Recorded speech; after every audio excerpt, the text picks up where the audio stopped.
Mulai sekarang coba bicarakan yang kita suka dalam hidup. Jangan membicarakan yang kita tidak suka. Bicarakan yang kita suka. Itu doa yang sebenarnya.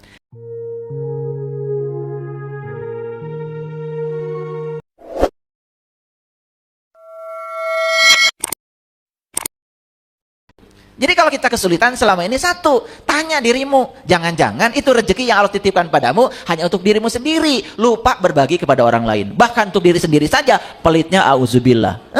Hidup kayak gitu, nggak bisa dinikmati. Jangan dikira loh, orang yang mengumpulkan rezeki itu dikira bahagia. Tidak. Ya, bahkan rezeki banyak bagi orang yang sempit sudut pandangnya malah jadi neraka. Tapi rezeki banyak bagi orang yang luas sudut pandangnya jadi surga. Coba, dulu sebelum punya apa-apa, kan biasa, setelah punya apa-apa, bikin benteng rumah tinggi-tinggi. Kan takut.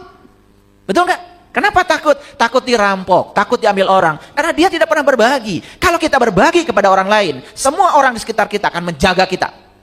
Yuk sekarang, miliki keyakinan. Ya, miliki keyakinan bahwa hidup tidak selamanya begitu. Ya, tetapi punya keyakinan itu saja tidak cukup. Tentu saja kita harus terus belajar. Yang kedua, nih solusi yang kedua, apa?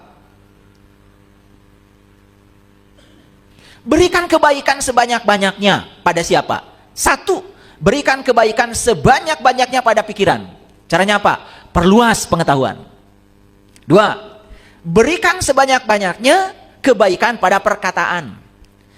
Dan yang ketiga, berikan kebaikan sebanyak-banyaknya pada perilaku kita.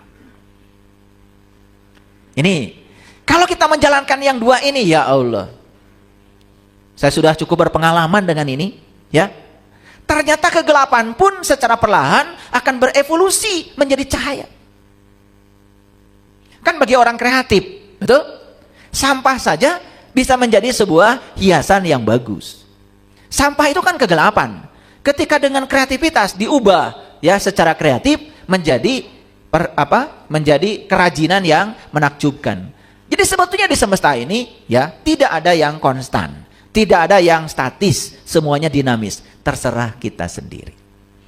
Nah, mau menjadikan beban sebagai, mau jadikan kesulitan sebagai beban, atau menjadikan kesulitan sebagai tantangan, itu pilihannya ada pada diri kita. Pilihannya ada pada diri kita. Oke, saya kasih ilustrasi sederhana ya.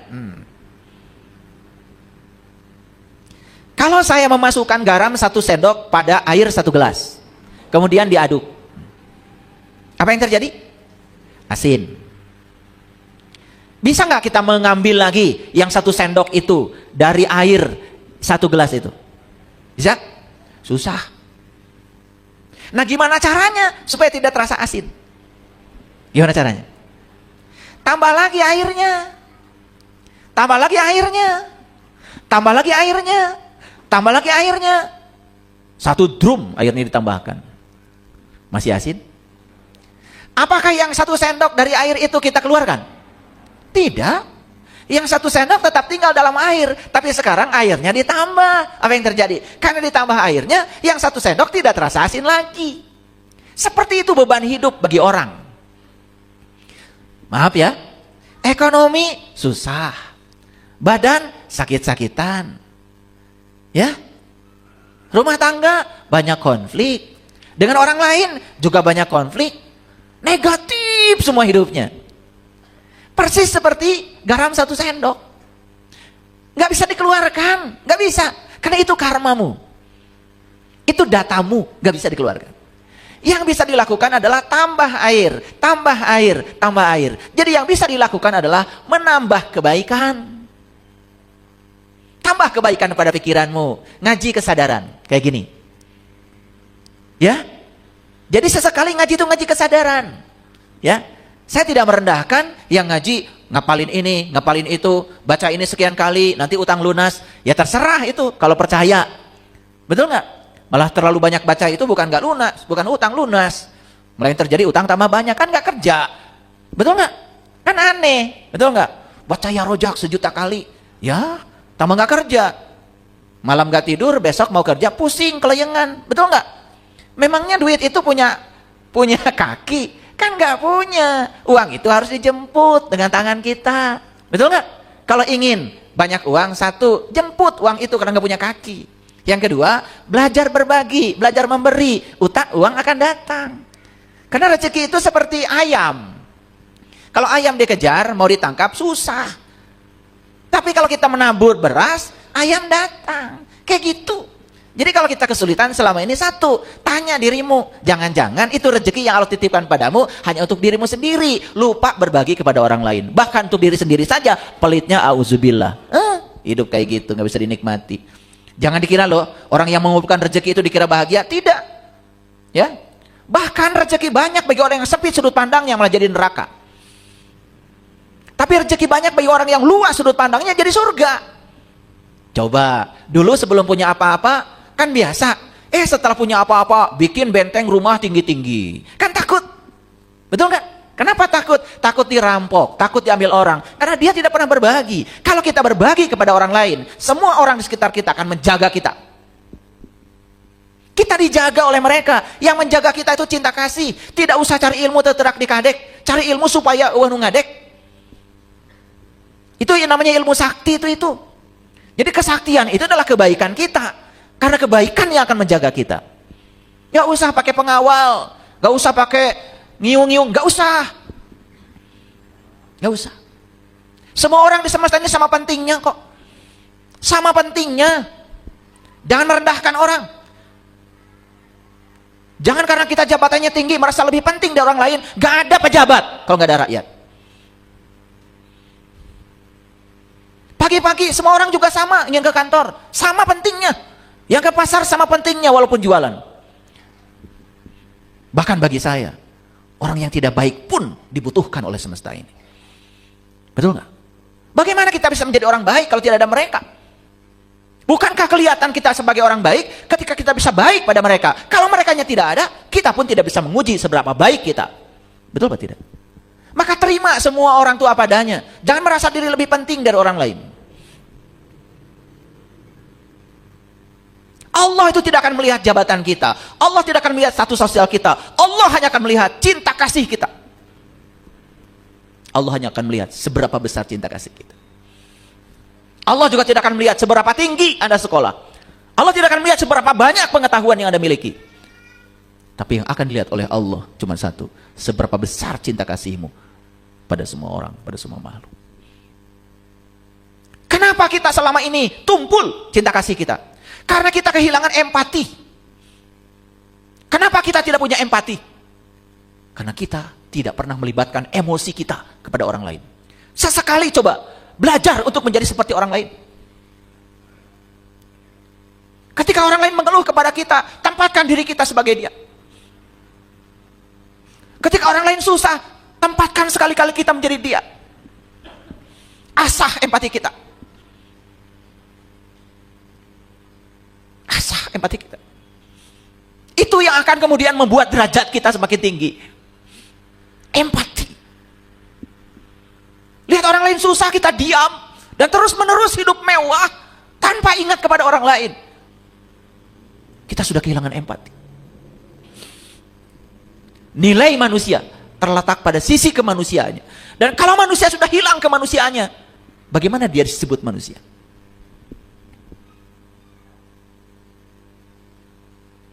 Bahkan berani merendahkan orang lain, berani menghina orang lain, mencaci maki orang lain. Ya Allah, HP ini hadirin terlalu sering digunakan untuk menghujat, rusak HP-nya. Kalau nggak jatuh. Jadi kalau lihat HP nggak mulus, itu jangan-jangan HP-nya terlalu banyak dipakai untuk menebarkan energi negatif itu.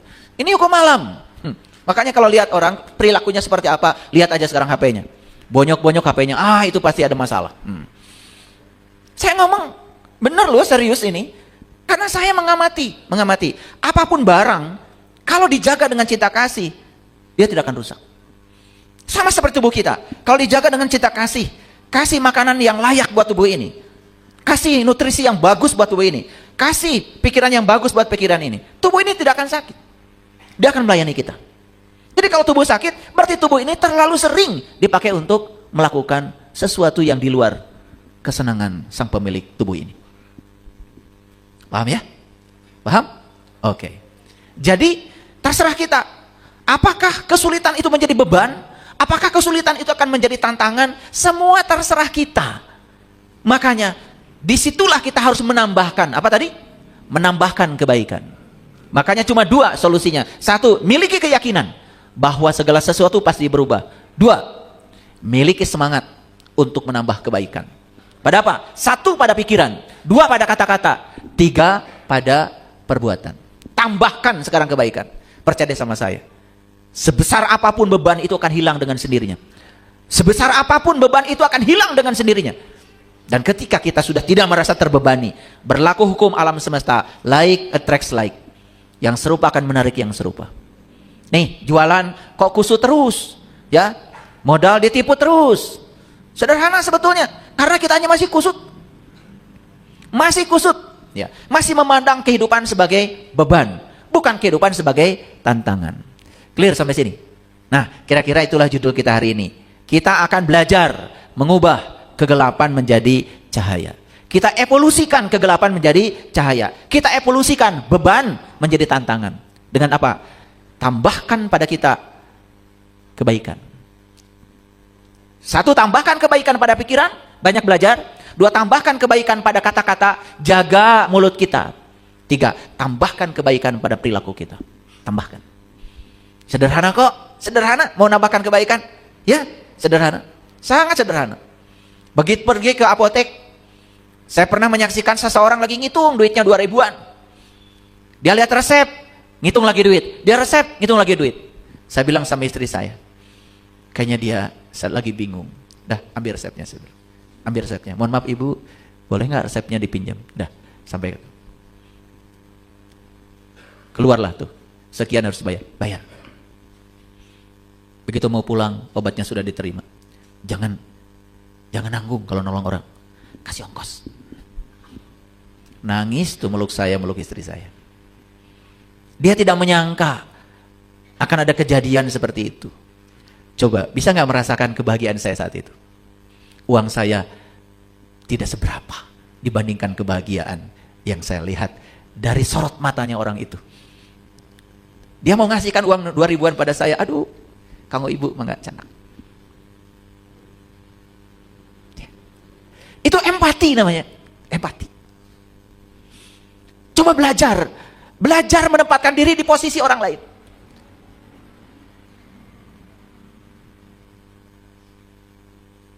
Itu hadir. Belajar. Asah diri ini, asah.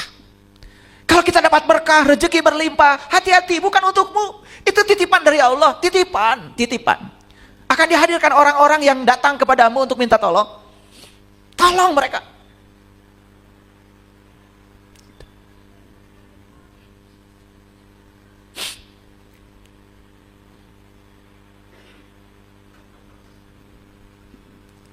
Jadi semua manusia itu sesungguhnya mewarisi benih cahaya. Namun benih itu ada yang jatuh di pinggir jalan, ada yang jatuh di bebatuan, ada yang jatuh di semak belukar, ada juga yang jatuh di tanah yang subur. Jadi kita ini sebetulnya datang ke semesta ini dikasih benih, diwarisi benih, namanya benih cinta kasih. Semua kita ini dikasih benih cahaya. Kenapa? Ketika Allah sudah selesai menciptakan tubuh ini, yang Allah tiupkan ke dalam diri kita adalah ruhku, bagian dari dirinya, yang maha welas, maha asih, maha gagah, maha luas, maha lembut, melekat di situ. Jadi semua kita tentu mewarisi benih itu. Siapapun, tanpa kecuali, bangsa manapun, suku manapun, Allah maha adil. Semua kita adalah hambanya Allah. Kalau kita mau menghambakan diri kepada Allah, siapapun itu, gak peduli, ya turunan siapa, gak peduli. Kalau kita mau memuliakan diri kita, kita akan dimuliakan oleh Allah. Yuk, sekarang tanya. Benih itu oleh kita ditanam di mana? Jangan-jangan benih itu ditanam oleh kita di pinggir jalan. Kesapu sama mobil, hancur berantakan benih itu. Atau benih itu oleh kita ditanam di bebatuan, akarnya tidak menghunjam ke bawah, tidak tumbuh menjadi tanaman yang subur. Atau benih itu ditanam oleh kita di semak belukar. Apa yang terjadi? Benihnya tidak tumbuh, semak belukar yang tumbuh mati. Karena apa? Tertimbun oleh pertumbuhan semak belukar. Hadirin, kalau benih itu kita tanam di tanah yang subur, kita tempatkan di tanah yang subur, dia akan menjadi benih yang istimewa. Dia akan menghasilkan buah.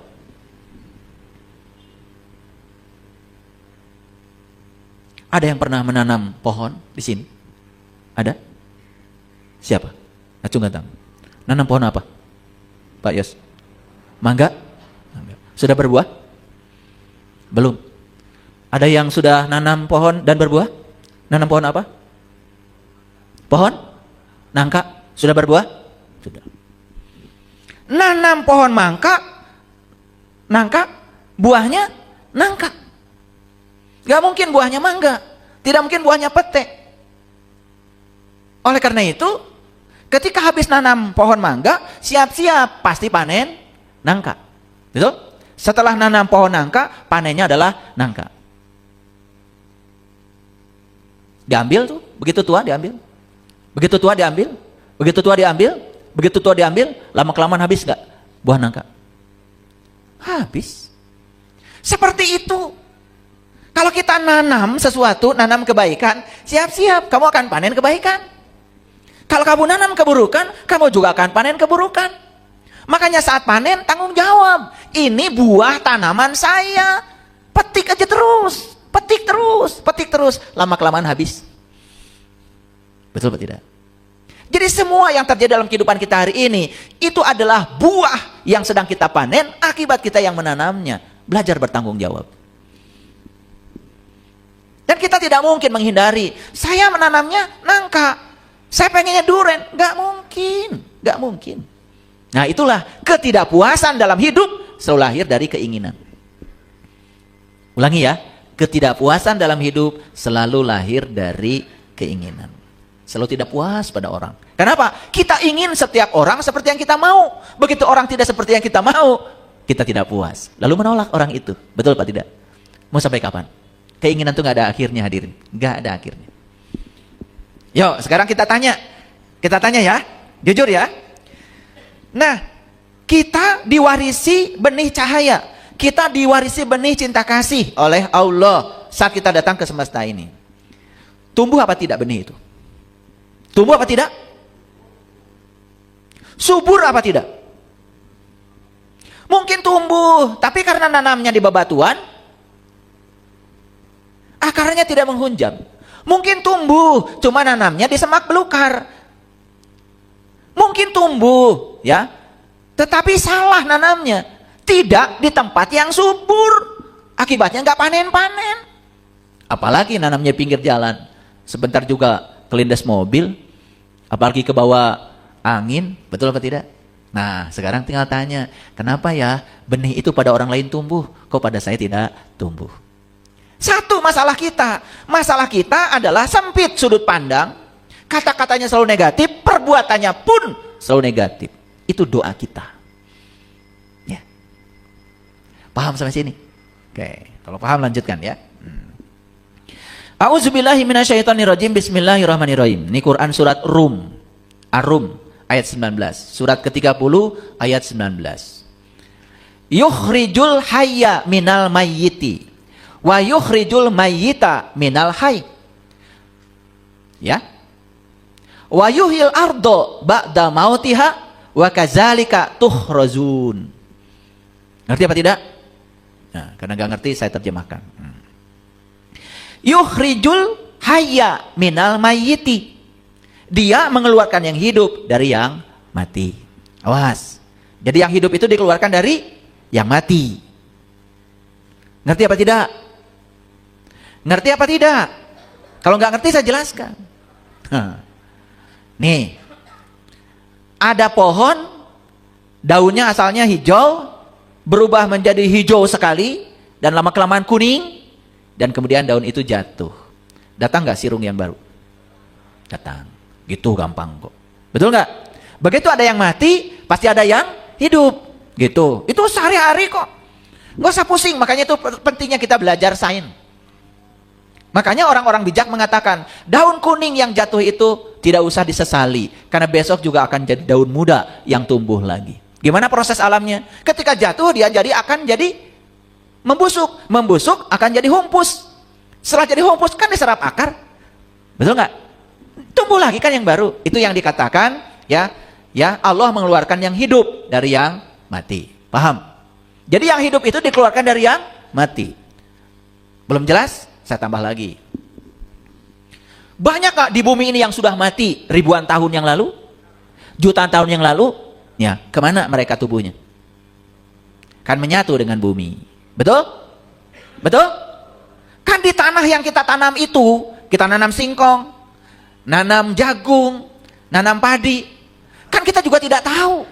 Siapa tahu di situ ada tubuh-tubuh leluhur kita yang sudah menyatu kembali dengan bumi, entah di mana kuburannya. Mungkin ada peristiwa alam yang menyebabkan air bah atau banjir bandang, sehingga tubuh ini sudah menyatu dengan bumi. Ketika sudah menyatu dengan bumi, tubuh ini kan menjadi material bumi, jadi mineral, bukan? Diserap nggak oleh akar? Jadi apa? Kan jadi buah yang baru. Nah, buah yang baru dimakan siapa? Dimakan manusia. Jadi apa? Kan jadi air mani, jadi sel telur. Betul nggak? Disemaikan cinta kasih, ketemu, jadi nggak yang baru? Makanya tubuh ini terus bersiklus. Dan ini hukum alam.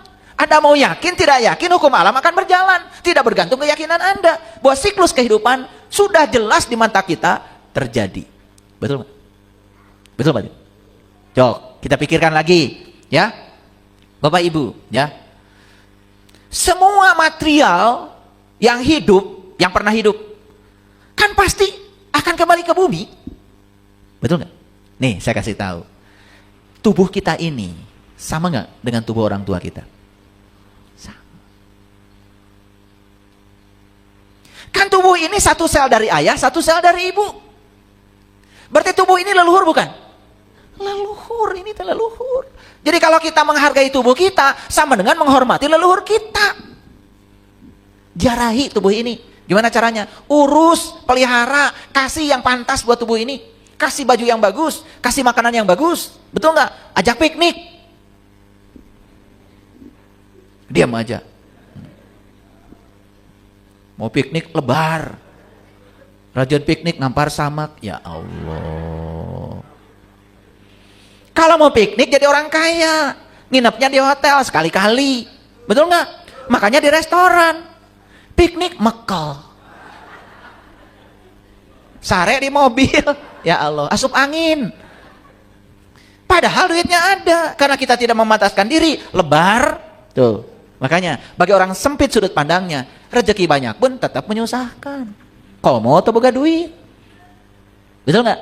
Bagi orang yang sudut pandangnya luas, rezekinya banyak, tambah luas. Coba. Itulah sudut pandang. Sudut pandang itu sangat berbahaya. Ulangi. Dia mengeluarkan yang hidup dari yang mati. Kata siapa? Kata Allah. Bukan kata saya. Jangan menyerang saya. Yukhrijul hayya minal mayyiti. Wa yukhrijul mayyita minal hayy. Dan Allah bilang, dia juga mengeluarkan yang mati dari yang hidup. Ulangi ya. Yang hidup dikeluarkan dari yang mati. Yang mati dikeluarkan dari yang hidup. Kan begitu. Jadi artinya ini siklus. Habis mati hidup, habis hidup mati, habis mati hidup lagi. Kan begitu. Itu namanya siklus. Itu hukum alam. Nah, dan dia menghidupkan bumi sesudah matinya. Nah, secara syariat bumi ini yang kita duduki. Tapi secara hakikat bumi itu adalah diri kita, jasmani kita, tubuh kita. Kapan tubuh ini hidup? Biasanya setelah mati. Betul nggak? Kapan kita ini bangkit? Biasanya kan setelah mengalami berbagai peristiwa yang menyusahkan. Betul nggak? Ada orang susah sekali ekonominya. Karena dia melihat kesusahan itu sebagai tantangan, dia bangkit. Betul nggak? Dia bisnis ini, bisnis itu. Coba tanya. Orang-orang yang hari ini menguasai ekonomi, bisa jadi dia pernah mengalami kehancuran ekonomi. Itu namanya yang hidup dikeluarkan dari yang mati dikeluarkan dari yang hidup. Begitu hidup. Hidup itu bersiklus, makanya tenang aja. Yang paling penting miliki dua, miliki keyakinan, yang kedua miliki semangat. Semangat untuk menambahkan kebaikan pada pikiran, pada kata-kata dan pada perbuatan. Itu sudah keren. Nih saya kasih hadiah nih hari ini. Yang hadir kajian hari Senin. Saya tidak menyangka yang datang akan sebanyak ini, karena jadwalnya berubah. Ya, oleh karena itu saya kasih kajian yang solutif. Ulangi ya, dua itu bisa. Ya, satu miliki keyakinan bahwa hidup itu pasti berubah. Dua, miliki semangat untuk menambah kebaikan pada pikiran, pada kata-kata, pada perbuatan. Makanya ya, kalau mau bicara, timbang-timbang, pakai rasa. Kalau bicara begini apa sih dampaknya bagi orang lain? Kan kita udah punya pengalaman. Kalau orang lain ngomong kasar, kita nggak enak. Maka kita jangan ngomong kasar. Kan pelajarannya saya nggak mau ngomong begitu. Karena orang lain ngomong begitu, saya nggak enak. Maka saya akan ngomong yang lebih baik. Gitu pelajarannya. Ya. Jadi kalau dicubit, jangan nyubit lagi. Oh, dicubit itu nggak enak. Berarti saya nggak mau nyubit. Itu baru bener. Hidup baru bener. Ini dicubit, nyubit lagi. Betul nggak? Dimarahin, nyolot lagi. Ya. Sama gilanya. Yuk, lihat saya semua. Mau nggak bumi ini hidup?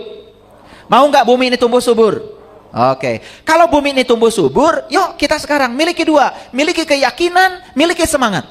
Tambahkan kebaikan pada pikiran, perkataan, dan perbuatan. Saya yakin kita akan memiliki bumi yang subur. Nah, kan ada tuh yang buminya gersang, tubuhnya gersang, menakutkan. Tidak dirindukan oleh orang. Kenapa? Yang keluar dari pikirannya negatif. Yang keluar dari mulutnya menyakitkan. Yang keluar dari tindakannya merugikan, bikin onar. Ya Allah, hidup yang semacam itu tidak layak dihidupi. Oke? Paham ayat ini? Nah, lalu ayat yang terakhir kata Allah, wa kadzalika tuhrizun. Dan seperti itulah kamu akan dikeluarkan. Jadi Allah akan mengeluarkan kita, ya. Ketika kita mati akan dikeluarkan menjadi hidup, ketika hidup akan dikeluarkan menjadi mati. Betul nggak? Seperti itu siklus. Dan seperti itu cara Allah mengeluarkan. Nih contoh sederhana. Ada orang sakit. Sakitnya cancer.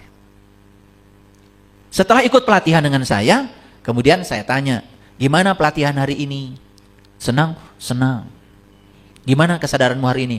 Saya sekarang merasa semua beban lepas di kepala saya. Gitu. Oke. Tapi yang terakhir saya tanya lagi, apa yang mengantarkan kamu ke sini? Bingung kan? Masih dicari jawabannya.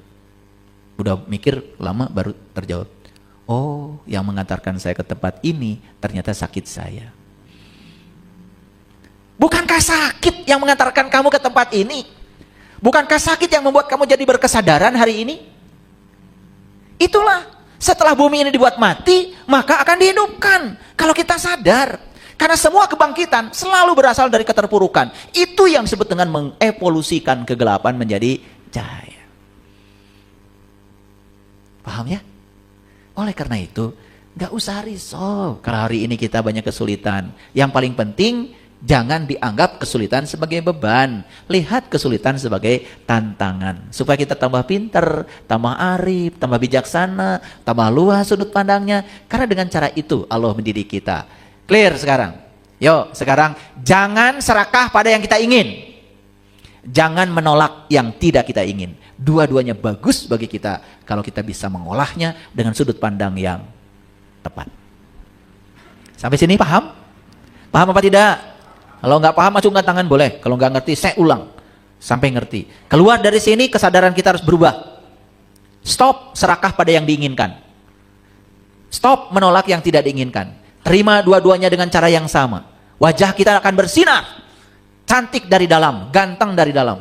Nah, baru kelihatan tuh. Ya. Oke. Oke. Ngerti ya, itu surat Ar-Rum tadi ya. Catat tuh, Ar-Rum ayat 19. Kalau nggak percaya buka lagi nanti di rumah. Ya. Jadi ternyata yang hidup dikeluarkan dari yang mati. Yang mati dikeluarkan dari yang hidup. Seperti itu. Nah, kita buktikan sekarang. Siapa yang melahirkan kebenaran? Kesalahan bukan? Betul nggak? Betul nggak? Iya, kebenaran itu dihasilkan oleh kesalahan. Lampu ini tidak akan ada kalau Thomas Alva Edison tidak melakukan kesalahan sebanyak 999 kali. Maka dia tidak mengatakan gagal. Saya cuma melakukan metode yang salah. Justru metode yang benar ditemukan setelah melakukan metode yang salah. Makanya jangan suka menyalahkan. Bisa jadi kesalahan yang melahirkan kebenaran. Paham ya? Kesalahan anggap saja kegelapan. Ternyata justru yang menghasilkan cahaya bisa jadi adalah kegelapan. Pernah dengar nggak? Ada orang jahat, ujung-ujungnya husnul khotimah, jadi santri. Pernah dengar kan? Iya. Dia melewati kegelapan dulu. Lalu karena bosan di kegelapan kan mendapatkan cahaya. Makanya pepatahnya R.A. Kartini itu bukan habis gelap terbitlah terang. Bukan. Terjemahannya keliru. Saya pernah tanya ahli bahasa yang mengerti bahasa Belanda. Ternyata yang benar itu adalah menyusuri kegelapan untuk mendapatkan terang. Menyusuri kegelapan untuk mendapatkan terang. Bukan habis gelap terbitlah terang. Itu terjemahannya menurut yang mengerti bahasa Belanda kurang tepat. Menyusuri kegelapan untuk mendapatkan terang. Nih contoh. Harus dikasih contoh. Biasanya kalau nggak dikasih contoh nggak ngerti. Ada orang rumah tangganya baik-baik saja. Bisa nggak dia jadi konsultan rumah tangga? Gak bisa. Tapi ada yang rumah tangganya ya mengalami goncangan. Betul nggak? Tapi dia bisa menyelamatkan rumah tangganya. Sampai dia keluar bisa menyelamatkan semua goncangan itu. Dia yang berhak menjadi konsultan rumah tangga. Dia pernah melewati itu dan selamat. Paham? Gitu. Kalau mau belajar bisnis, jangan sama orang yang tidak pernah gagal. Belajar dari orang yang pernah gagal, sukses, gagal, sukses. Belajar sama dia. Di situ kita akan dapatkan pelajaran yang berharga.